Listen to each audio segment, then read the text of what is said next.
السلام علیکم ورحمۃ اللہ وبرکاتہ۔ ناظرین محترم، میں حافظ مان رضوی آپ کی خدمت میں نئی ویڈیو کے ساتھ حاضر ہوں۔ ناظرین محترم، تحریک لبیک پاکستان کی جانب سے قادیانیوں کی ایک بہت بڑی سازش جو کہ کافی عرصہ دراز سے وہ کر رہے ہیں، تحریک لبیک پاکستان نے اب اس کو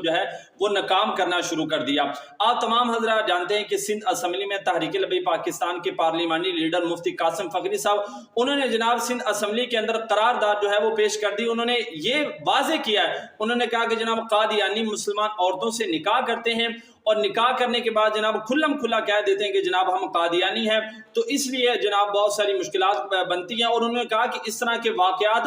آئے دن جناب ہمیں دیکھنے کو ملتے ہیں، بہت سارے واقعات اس طرح کے آگے ہیں۔ حالانکہ انہوں نے یہ کہا کہ قرآن پاک کا فیصلہ ہے کہ کافر کے لیے مسلمان عورتیں وہ حلال نہیں، اور نہ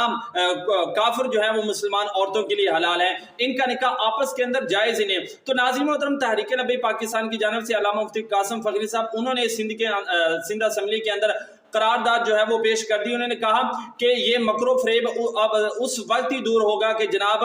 جب ہم نکاح نامے کے اندر عقیدہ ختم نبوت کا یہ پوائنٹ ہم نوٹ کریں گے کہ جناب آقا علیہ الصلوۃ والسلام آخری نبی ہیں اور آپ کے بعد کوئی نبی نہیں آئے گا، اور آپ ہی اللہ تعالیٰ کے آخری نبی اور رسول ہیں۔ تو ناظرین محترم، یہ قرارداد تحریک لبیک پاکستان کی جانب سے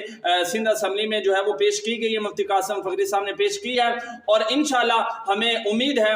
کہ سندھ اسمبلی وہ اس قرارداد کو وہ منظور کرے گی، اور اس پر وہ عمل کر کے قادیانیوں کی یہ جو ایک سازش ہے اس کو وہ بے نقاب کرے گی۔